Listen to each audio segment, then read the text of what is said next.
नमस्ते फ्रेंड्स, आप सभी का आज फिर मैं ताराचंद एकेडमी यूट्यूब चैनल की इस क्लासेज में हार्दिक स्वागत और अभिनंदन करता हूं। दोस्तों, आपकी डिमांड पे मैंने एक नया वीडियो लाया है एक्टिव पैसिव वॉइस का। ये वीडियो दोस्तों आपके लिए बहुत ही हेल्पफुल होने वाला है। एक्टिव और पैसिव वॉइस आप कोई से भी क्लास में हो और यदि आपके ग्रामर में ये टॉपिक है तो आपके लिए वेरी वेरी इंपॉर्टेंट है, तो जुड़े रहिए, अंत तक वीडियो देखते रहिए।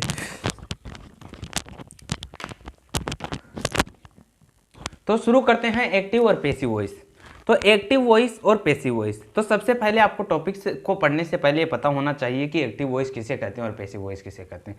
तो मित्रों देखिए, एक्टिव वॉइस होता है वे सभी वाक्य जिनमें कर्ता को अधिक महत्व दिया जाता है और वाक्य में कर्ता की स्थिति वाक्य के शुरू में होती है। यानी जो आप साधारण वाक्य लिखते हो, कर्ता फिर क्रिया फिर कर्म, उसके आधार पर होती है। जैसे आप जनरली प्रयोग करते हो सब्जेक्ट, सब्जेक्ट के बाद वर्ब, वर्ब के बाद ऑब्जेक्ट। हेल्पिंग वर्ब, अभी देखिए सिंपल प्रेजेंट टेंस के अफर्मेटिव और सिंपल पास्ट के अफर्मेटिव में कोई हेल्पिंग वर्ब नहीं होती है। वर्ब की सेकंड फॉर्म होती है, तो हेल्पिंग वर्ब दे भी सकते हैं और नहीं भी। तो और पैसिव वॉइस किसे कहते हैं? वे वाक्य जिनमें कर्ता को वाक्य के अंत में महत्व दिया जाता है। यानी सबसे पहले आता है ऑब्जेक्ट, फिर उसके बाद हेल्पिंग वर्ब इसमें अवश्य आएगी, फिर वर्ब की थर्ड फॉर्म आएगी, फिर बाय का प्रयोग करके आपको सब्जेक्ट लिखना है। ऑब्जेक्ट, हेल्पिंग वर्ब, वर्ब की थर्ड फॉर्म, बाय और सब्जेक्ट, ये आपको पता होना चाहिए। और जो टेंस होगा उसके अगले वाले टेंस की हम पैसिव वॉइस में हेल्पिंग वर्ब लगाएंगे। वो ओनली नियम लागू होता है सिंपल में और परफेक्ट में। कंटिन्यूअस में वही हेल्पिंग वर्ब आती है, बस ओनली बीइंग जुड़ जाता है। आगे देखते हैं। जैसे एक एग्जाम्पल है हमारे पास, आई प्ले क्रिकेट, मैं क्रिकेट खेलता हूँ। तो प्ले वर्ब है, क्रिकेट ऑब्जेक्ट है, और आई क्या है? सब्जेक्ट है। तो देखिए इसको सबसे पहले बनाते हैं। ऑब्जेक्ट पहले आता है, तो ऑब्जेक्ट क्या है? क्रिकेट। अब हेल्पिंग वर्ब अगले वाले टेंस की लिखना है, इज। क्रिकेट सिंगुलर है, इज।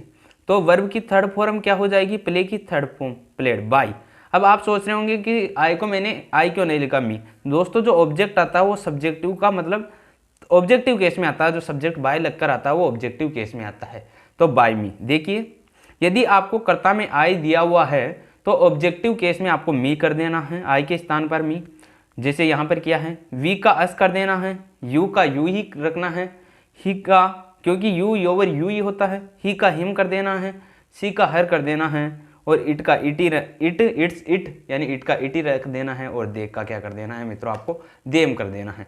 तो इसको आप जल्दी से नोट कर लीजिए। देखिए दोस्तों, एक्टिव पैसिव वॉइस के 8 बेसिक रूल्स है जो आप सभी को पता होना चाहिए। इनको बिना पढ़े आप कभी भी एक्टिव पैसिव वॉइस नहीं कर सकते हो।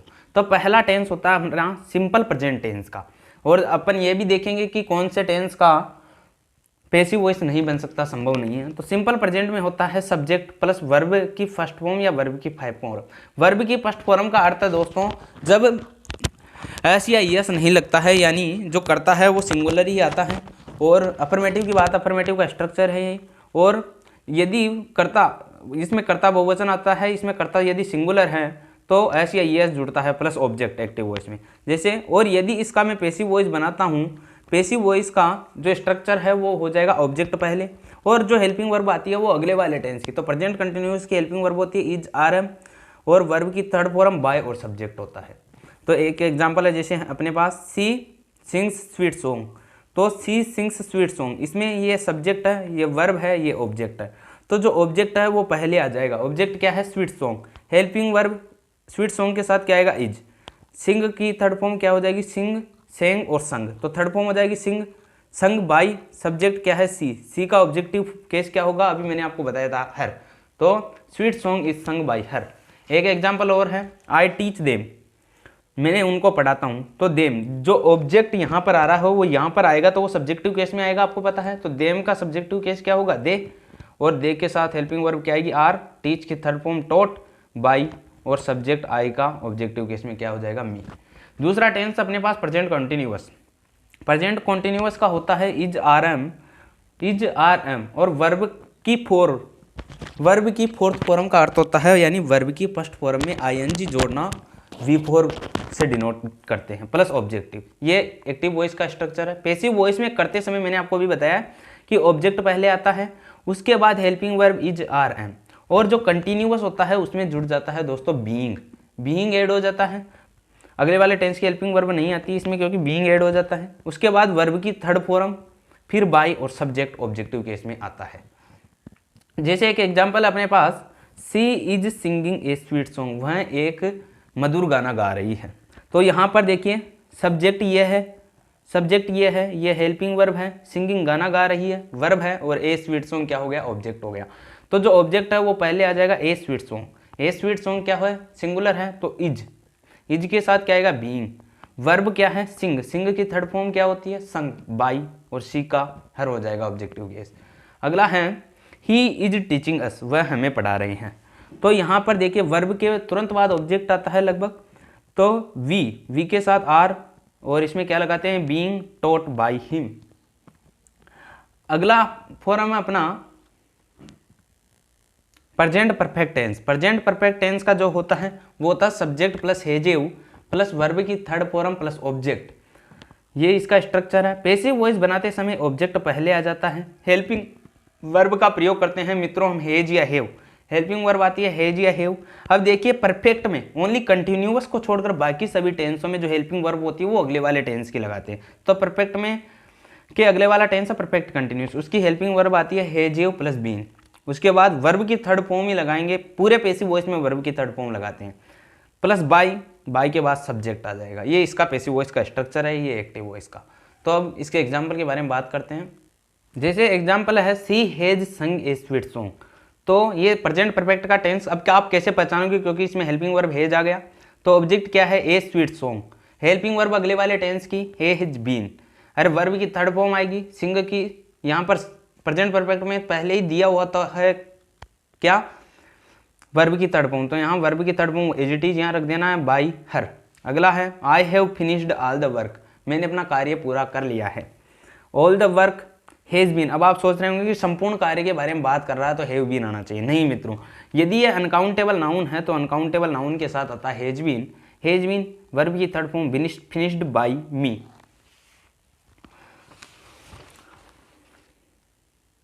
अरे शौक को कभी पाला नहीं जाता, कांच के खिलौने को कभी उछाला नहीं जाता, मिल जाती है मंजिल कोशिश करने पर, हर बात को किस्मत पर टाला नहीं जाता। तो दोस्तों लगातार मेहनत करते रहिए और ताराचंद अकेडमी यूट्यूब चैनल से जुड़े रहिए, और यदि आपको अच्छा लग रहा हो वीडियो तो लाइक शेयर सब्सक्राइब जरूर करिए। अगला है present perfect continuous. Present perfect continuous का जो स्ट्रक्चर होता है वो होता है subject has have plus been V four object plus since four. Since four आता है परफेक्ट कंटिन्यूअस कोई सा भी हो। उसके बाद इसका जो पैसिव वॉइस है वो नॉट पॉसिबल, संभव नहीं है। अब क्यों नहीं है मैं आपको बता देता हूँ। कौन से भी टेंस में यदि आपके हेल्पिंग वर्ब में बीन जुड़ रहा हो, बीन के साथ या फिर बी जुड़ रहा हो, या फिर पहले ही बीइंग जुड़ रहा हो जिस भी टेंस में, तो उसका पैसिव वॉइस नॉट पॉसिबल यानी संभव नहीं है। तो उसका पैसिव वॉइस संभव नहीं है। तो been plus be plus being हो जाता है तो पैसिव वॉइस उसका संभव नहीं है, ये आपको पता। तो यहाँ पर देखिए स्ट्रक्चर में बीन आ रहा है तो इसका पैसिव वॉइस संभव नहीं है। अब कौन कौन से का पैसिव वॉइस संभव नहीं है, प्रेजेंट परफेक्ट कंटिन्यूस टेंस का, क्योंकि इसमें बीन आ जाता है। पास्ट परफेक्ट कंटिन्यूस यानी PA.P.C यानी पास्ट परफेक्ट कंटिन्यूस में, इसमें भी क्या आता है, हेड बीन आ जाता है इसलिए संभव नहीं है। फ्यूचर कंटिन्यूस में क्या आता है, बी आता है इसलिए इसका संभव नहीं है, यानी विल सेल बी आता है। और फ्यूचर परफेक्ट कंटिन्यूस में भी बीन आ जाता है, यानी विल या सेल हैव बीन आ जाता है, इसलिए इसका भी संभव नहीं। तो 8 टेंस के ही पैसिव वॉइस बनते हैं।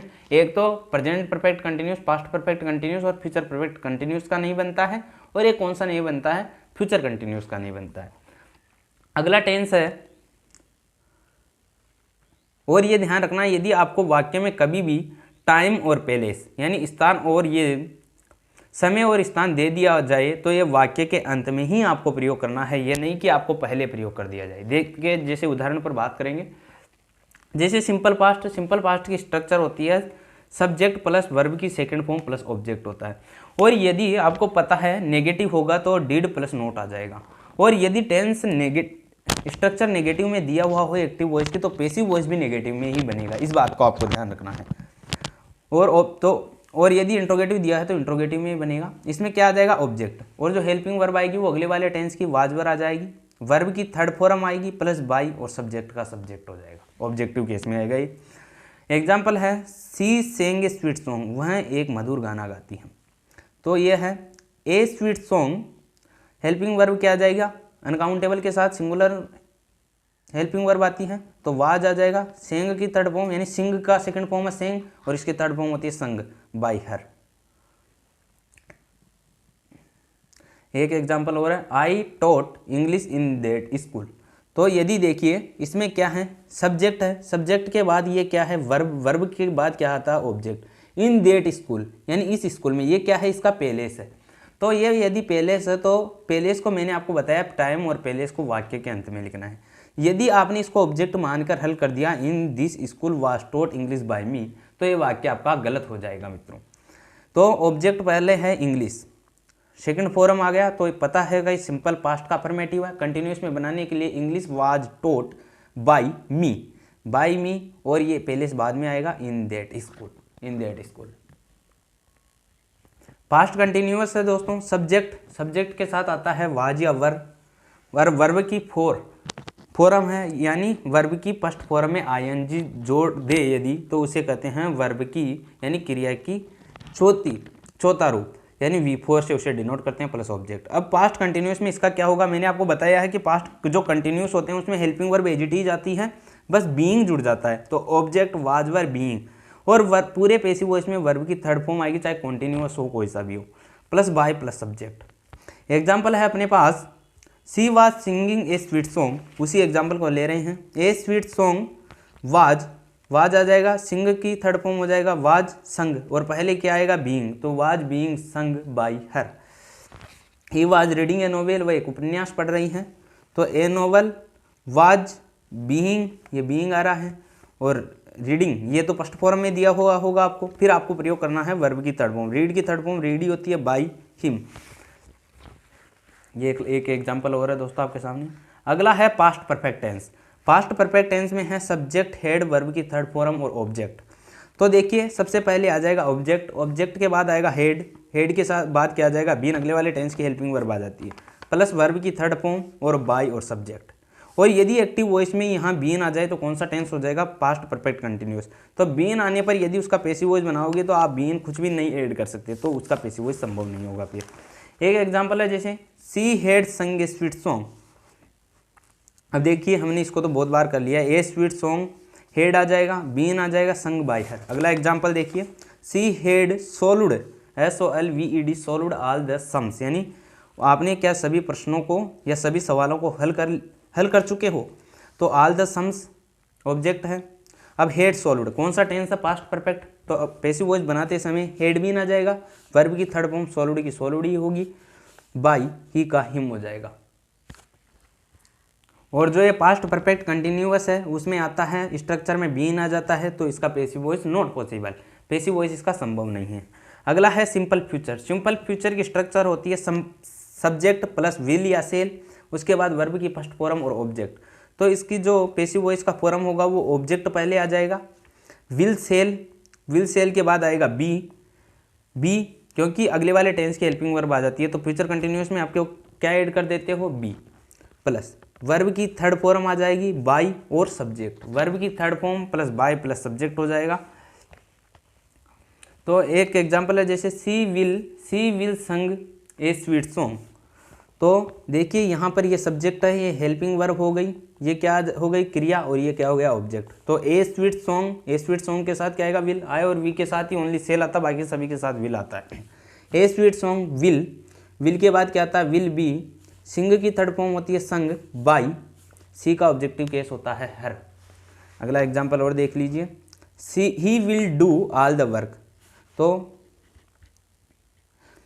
तो इसमें ये क्या हो जाएगा, सब्जेक्ट हेल्पिंग वर्ब और ये क्रिया और ये ऑब्जेक्ट। तो ऑल द वर्क इसके साथ विल आएगा, विल के बाद क्या आएगा, बी, वर्ब की थर्ड फॉर्म, डू की थर्ड फॉर्म होती है डू, सेकंड फॉर्म होती है डिड, थर्ड होती है डन बाय ही का हिम हो जाएगा।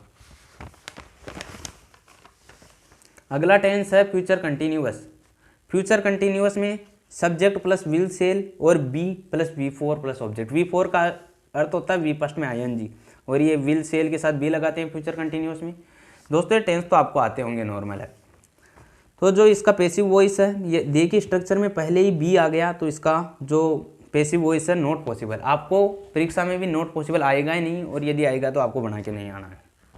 अगला टेंस है फ्यूचर परफेक्ट। फ्यूचर परफेक्ट का जो स्ट्रक्चर होता है, सब्जेक्ट विल सेल के साथ हैव आता है, और वर्ब की थर्ड फॉर्म, पूरे परफेक्ट टेंस में वर्ब की थर्ड फॉर्म आती है प्लस ऑब्जेक्ट आता है। तो जो इसका पैसिव वॉइस का स्ट्रक्चर है, ये एक्टिव वॉइस का स्ट्रक्चर है, ध्यान रखना है। ये पैसिव वॉइस का स्ट्रक्चर है। पैसिव वॉइस में क्या जाता है, ऑब्जेक्ट, ऑब्जेक्ट के साथ विल, सेल, हैव, और अगले वाले टेंस का मतलब फ्यूचर परफेक्ट कंटिन्यूअस का बीन जुड़ जाएगा, और वर्ब की third form as it is आती है, क्योंकि पूरे पैसिव वॉइस में ही वर्ब की थर्ड फॉर्म आती है, बाय और सब्जेक्ट। एग्जाम्पल है सी विल हैव संग ए स्वीट सॉन्ग। अब आपको कैसे पहचाना है कि फ्यूचर परफेक्ट, फ्यूचर परफेक्ट की देखिए ये होती है पहचान, विल, सेल, हैव, तो विल, हैव आ गया और वर्ब की थर्ड फॉर्म आ गई, तो ये ऑब्जेक्ट हो गया, ये हमारा वर्ब हो गई, ये हेल्पिंग वर्ब हो गई और ये कर्ता हो गया। तो ए स्वीट सॉन्ग, इसके साथ क्या आएगा, विल हैव, क्योंकि सेल तो आई और वी के साथ आता है, तो विल हैव बीन वर्ब की थर्ड फॉर्म संग की संगी होगी, बाय हर, बाय सी के ऑब्जेक्टिव केस होता है her. He will have finished all the work, तो ये ऑब्जेक्ट पहले आ जाएगा उठ के, all the work will have been finished by him. अब फ्यूचर परफेक्ट कंटिन्यूअस का होता है सब्जेक्ट विल सेल के साथ हैव के साथ आता है बीन, वर्ब की यानी वर्ब की फर्स्ट फॉर्म में आईएनजी प्लस ऑब्जेक्ट के साथ क्या आता है, सिंस 4 आता है। तो देखिए इसमें क्या होता है, पहले से ही यदि बीन जुड़ गया है तो अब आप क्या जोड़ोगे, कुछ नहीं जोड़ सकते, तो इसका जो पैसिव वॉइस है वो नॉट पॉसिबल यानी संभव नहीं है। अगले वाले वीडियो में दोस्तों हम बात करेंगे मिससेलेनियस रूल यानी विविध नियम की। दोस्तों ये वीडियो आपको कैसा लगा कमेंट करके हमें ज़रूर बताइए, और यदि आपको अच्छा लगे तो लाइक शेयर सब्सक्राइब जरूर करिए, और मिलते हैं एक और अच्छे वीडियो के साथ। धन्यवाद, और जुड़े रहिए ताराचंद अकेडमी यूट्यूब चैनल पर।